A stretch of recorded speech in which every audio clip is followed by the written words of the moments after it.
The mind sees everything in terms of division. So when we're in mind, we're in a society of division. When we are in the now consciousness, that sees everything as one, because that's what consciousness is. The infinite I. So who do we think we are? We think we're humans. We are consciousness.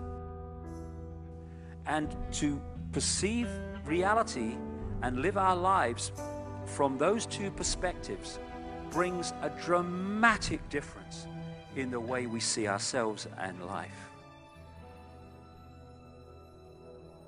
The quantum world, quantum mechanics, is really the play and display of information, the play and display of potentiality, waves of information, waves of potential electron. And it's important, the word potential. This isn't the world of electrons, it's the world of potential electrons. But when you have to ask the question, waves of what, really?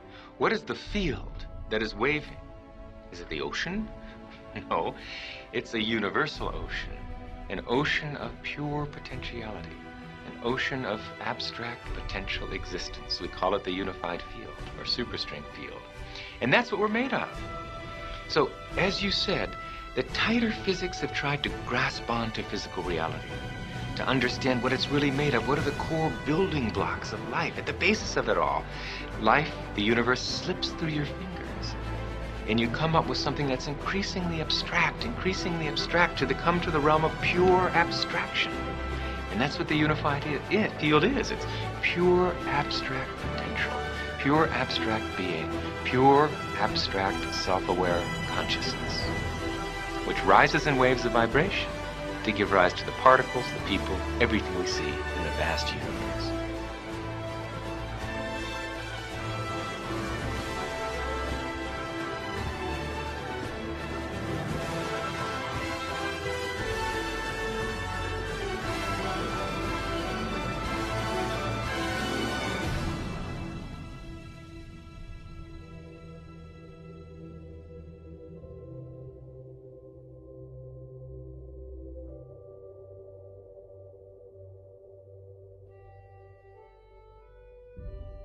I had a conversation with my dad recently. I'm trying to heal my dad right now. I'm trying to get him to take shrooms with me. I am. You don't know my dad, but you know your dad's. Dad, would you like to go eat these fungi that grow on cow turds with me? What happens when you take them? Well, your mind completely opens up to the true nature of our existence, which is that we are not bodies, that we are pure, loving spirit created by God, that God is love, and there is nothing but love, and love, being all-encompassing, has no opposite. You are completely forgiven on all things. There's nothing you've ever done that has ever swayed God's pure and unconditional love for you. And you realize that eternity and peace and heaven is our inheritance, and all of us are going to make it there. I'm not interested. God is consciousness, and we are all God, trying to realize our full potential. And when I'm talking about love, I'm not talking about I love you, saw you down the disco, darling, not that. I'm talking about a level of love that you really have to experience, because there's no words to describe it. And when I was in that ayahuasca state, the opening line of this female voice was, the only thing you really need to know is infinite love is the only truth, everything else is illusion.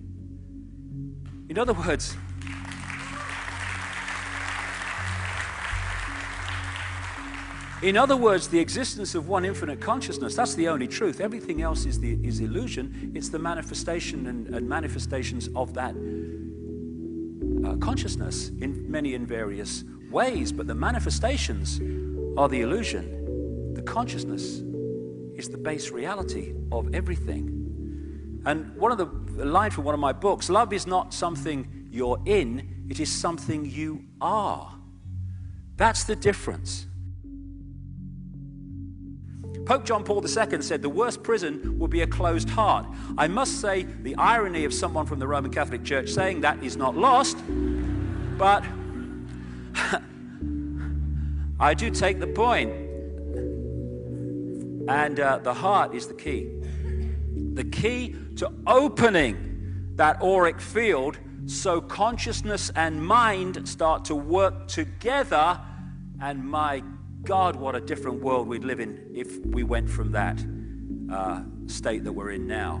And so what we're looking at among billions of people are people entrapped in mind. And because of the way the mind perceives reality as everything is apart and not connected, and it sees things in complexity instead of the connection of everything, we are in a situation where we are a manipulator's party trick when we're in that state.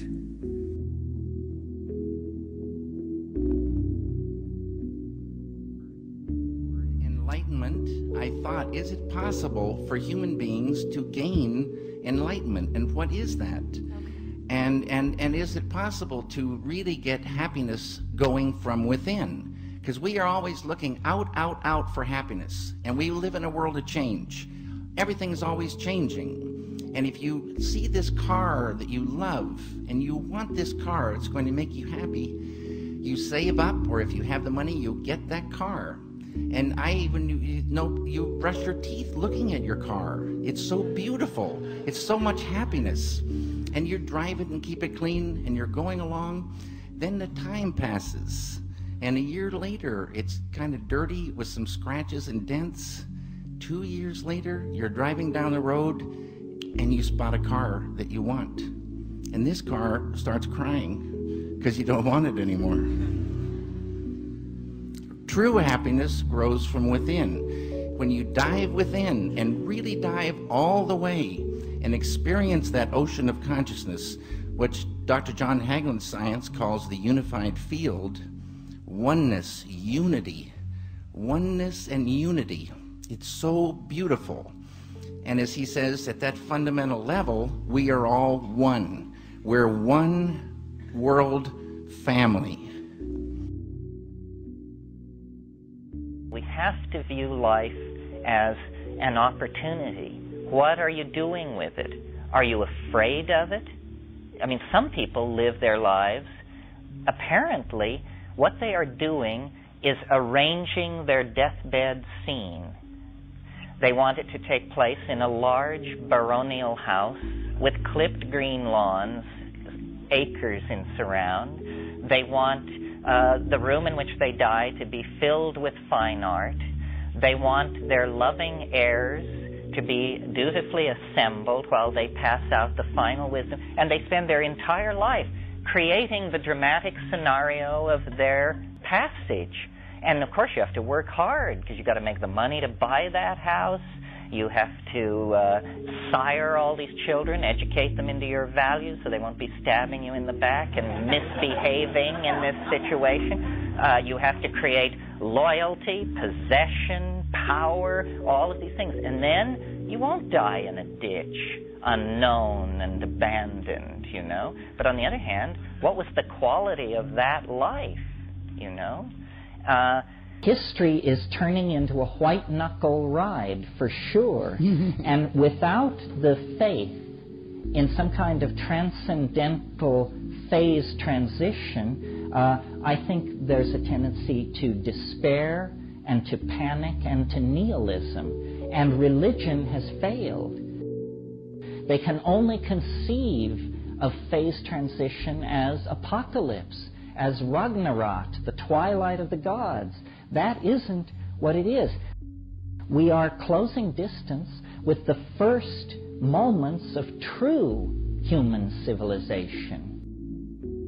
You know, when people actually do treat each other with respect, when there actually is a place made for the celebration of human differences, when we actually do feel the suffering of the people around us and respond to that.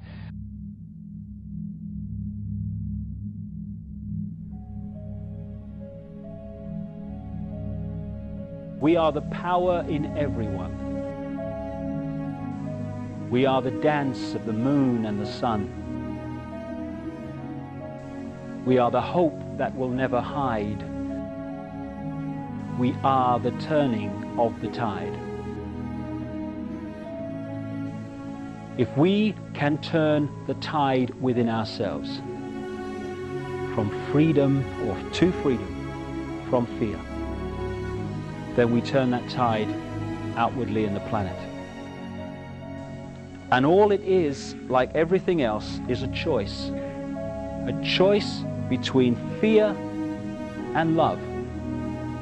That's all it is. We can choose to be frightened. We can choose to hate. It's a choice. Or we can choose not to fear, and we can choose to love. But I love you because you exist. I love you whatever. I love you without condition. And if we want to change the world, it has to start with self. Fear, anger, hatred, condemnation, dictating what other people should be, that's the world we've got. That's the prison. But paradise is waiting. It's a thought, an attitude away. That's all it is, a choice away. Love. If we love each other and love the world, our lives are fundamentally changed and the world is fundamentally changed. And we are the generations, strange as it may seem when you survey the world today, we are the generations, I passionately believe, who are going to love the world into the paradise it really should be and was always designed to be. Changing the world is not something in the future anymore. Oh, I hope it'll be better for the kids. It's here and now. We're going to see it happen. Another song, the chorus of which I'll finish with. Love can build a bridge between your heart and mine. Love can build a bridge. Don't you think it's time? More and more people across this planet are screaming yes to that question. And we are the generations who are going to love the world to a paradise. Thank you very much.